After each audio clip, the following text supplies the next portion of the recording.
Estamos de volta com o Repórter Setorial. Uma análise de densidade larvária de inverno, feita no mês passado em todas as regiões de Pindamonhangaba, mostrou uma redução nos indicadores de infestação de larvas do mosquito Aedes aegypti. O indicador da ADL do mês de julho apontou 0,2 pontos no índice que calcula a infestação das larvas do mosquito da dengue. De acordo com o Departamento de Proteção aos Riscos e Agravos à Saúde, os principais criadouros encontrados foram em vasos de plantas, em ralos e em reservatórios de água. A pesquisa é feita em 4 períodos durante o ano pela equipe de controle de vetores de casa em casa e no comércio da cidade. No início do ano, em janeiro, a avaliação registrou 6,5 pontos em Pinda e em abril 1,7 pontos. De acordo com o Ministério da Saúde, o índice de tranquilidade é de no mínimo 1,0. Mesmo com o bom resultado registrado em julho, a Secretaria de Saúde de Pindamonhangaba recomenda que os moradores continuem cuidando dos focos de criadouro da larva do mosquito Aedes aegypti, para que a cidade não volte ao índice de risco de epidemia. O mosquito é transmissor de 4 doenças diferentes: a dengue, o chikungunya, o zika vírus e a febre amarela. Usar a arte para conectar pessoas. Essa é a proposta de um projeto em Jacareí, promovido pela empresa CCR Nova Dutra, com apoio da Lei Incentivo à Cultura. Escrever uma carta, colorir um livro, parar um tempo para refletir. Atividades tão simples de se fazer, mas que ficam esquecidas em meio a uma rotina de vida tão apressada. É preciso acelerar o passo, ficar atento com os horários e ainda chegar a tempo em cada compromisso. Diante desta realidade, por meio da Lei de Incentivo à Cultura de Jacareí e do apoio da empresa CCR Nova Dutra, um grupo de 6 artistas desenvolveu o projeto 10 Minutos para Você, uma performance afetiva. O intuito do projeto vai além de entreter as pessoas, como explica a idealizadora do movimento. Queremos afetar as pessoas de alguma maneira, que isso seja impactante para ela. Então a gente quer pegar essa pessoa que está ali andando, que está voltando do trabalho, que está num dia corrido e fazer com que ela viva uma experiência nova e impactante nesses 10 minutos, entende? E por ser exclusivo, por ser uma pessoa só, por artista, é uma coisa muito pessoal, muito afetiva mesmo, amorosa, eu diria até. A proposta desenvolvida teve seu start em Jacareí, e para que as pessoas pudessem ter essa experiência de troca afetiva, a ação circulou por diversos pontos da cidade. No Pátio dos Trilhos, na Praça do Rosário, Jardim Pedra Mar, no Educa Mais e no Parque Meia Lua. O objetivo comum entre os artistas é de surpreender e impactar as pessoas, porém cada um deles dentro de uma abordagem diferenciada. Essa ideia de que cada performer vai fazer para uma pessoa, e daí cada performer, são 6 performers, e cada um criou a sua performance. Então não teve uma direção de uma pessoa, cada artista criou o seu modo de afetar e de ser afetivo para as pessoas. E se no meio do caminho você fosse convidado para ser o espectador exclusivo de um artista? Um convite para falar de si mesmo, dos seus desejos e sonhos. Você aceitaria? Botei meu sonho ali dentro e falaria para outras pessoas sentar ali e fazer o que eu fiz, que é muito gostoso. Ela não morde, ela é carinhosa. A troca afetiva também pode acalmar os pensamentos e emoções de algumas pessoas, trazendo um estado de alegria e reflexão. Foi bem legal a experiência, até bem, deixa a gente mais calma, assim. As intervenções normalmente elas são mais agitadas, né? Elas fazem você refletir, sim, mas ela geralmente vem com impacto, né? E essa intervenção, ela vem mais serena e acaba deixando a gente, sim, reflexivo, né? Mas mais calmo, uma alegria, um momento de alguém se dedicou por uns minutos para você, é bem legal. E é em meio a estas intervenções que os próprios artistas também se sentem inspirados a continuar fazendo da arte um instrumento que os conecta a outras pessoas. A gente vai para a rua, então a gente aprende muito com o outro, né? Então são 10 minutos para mim. E são 10 minutos para você.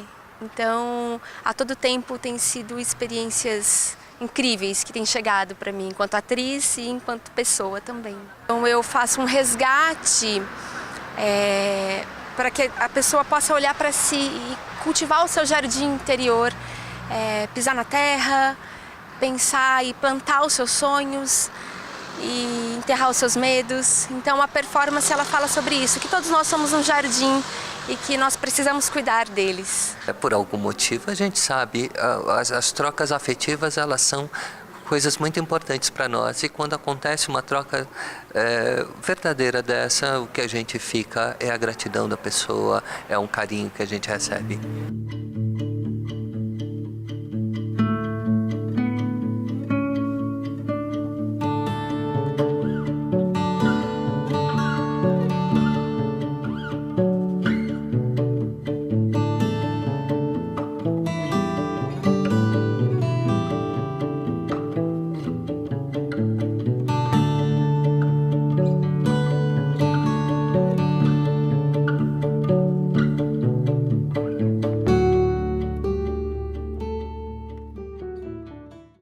E vamos agora para a entrevista do dia.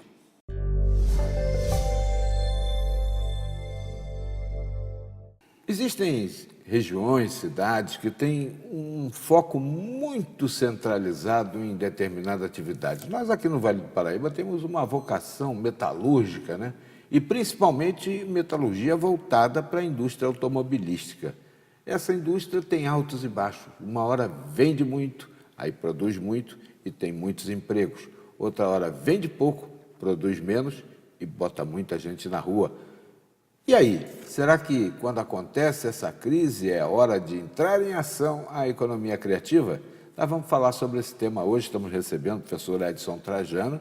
Ele é mestre e doutor em economia pela Universidade de Taubaté, né? Nossa parceira aqui. É uma satisfação grande tê-lo de volta, professor. Eu que agradeço, Cataldi, pela oportunidade de estar falando desse tema, que é um tema novo, pensando aí em décadas, né?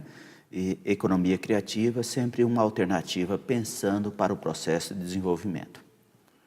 E no caso aí, me parece que há também um apoio grande do CNPq para a atividade.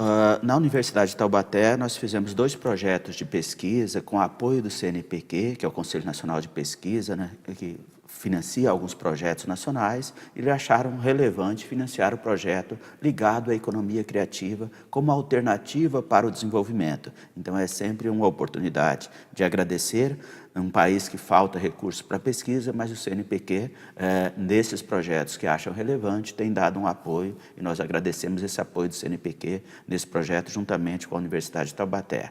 E o que nós colocamos de projeto? Nos últimos anos, principalmente pós-crise 2014, 2015, há mais dificuldade na geração de emprego e renda, sobretudo naqueles setores mais tradicionais. É o caso da cidade de Taubaté, por exemplo. Em Taubaté, 44% da riqueza gerada na cidade, mesmo depois desse cenário de crise, ainda tem origem no setor da indústria automobilística. E 12% dos empregos ainda vêm da indústria automobilística. É aquela que contribui bastante com impostos e paga os melhores salários, inclusive na cidade. Nós temos em Taubaté a Volks. A Volks e a Ford são as 2 grandes montadoras que estão instaladas na cidade. E tem toda uma rede de autopeça que fornece para outras empresas no país.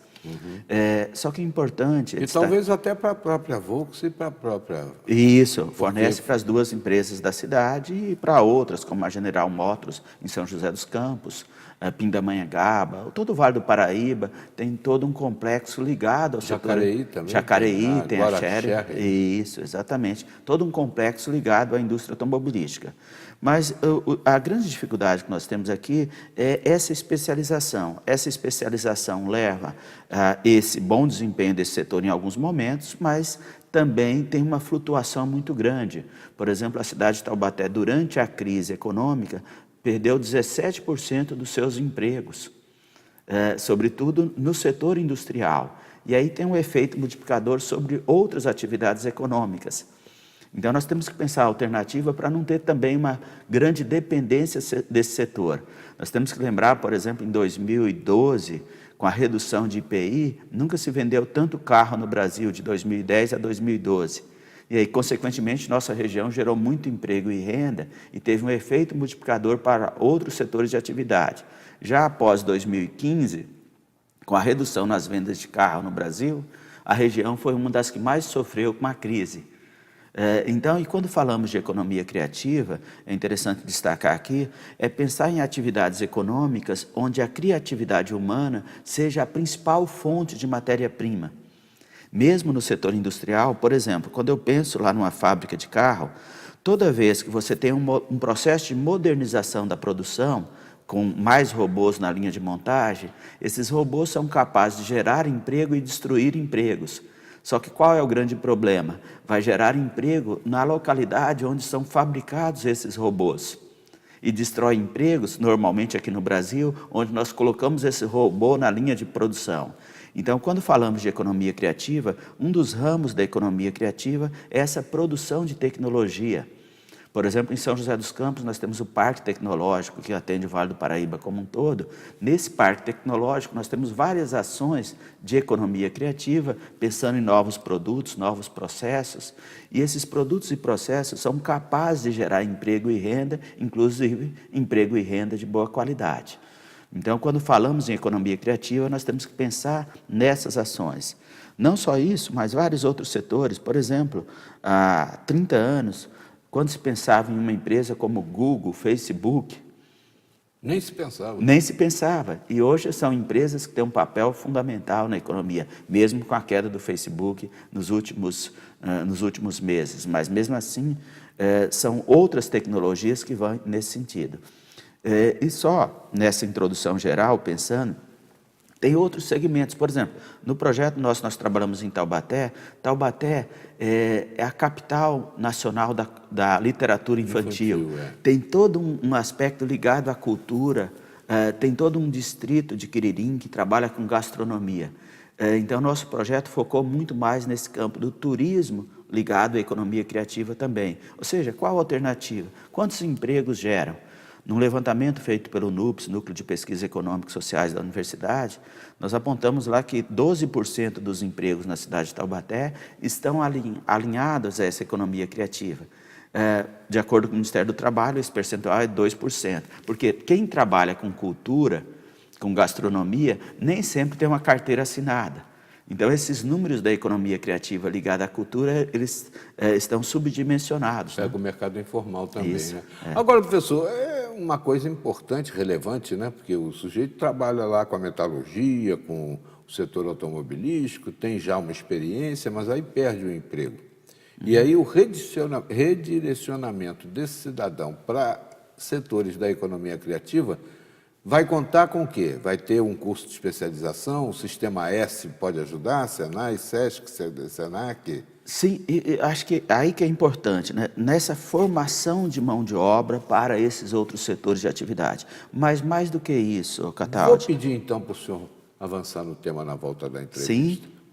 Já o professor Adson Trajano vai dizer coisas importantes, principalmente para quem está aí, né? No mercado de trabalho informal, está em busca de uma oportunidade com carteira assinada, diante de uma crise que deixa um setor importante da nossa economia no Vale do Paraíba em alguma dificuldade. Ele volta já, não saia daí.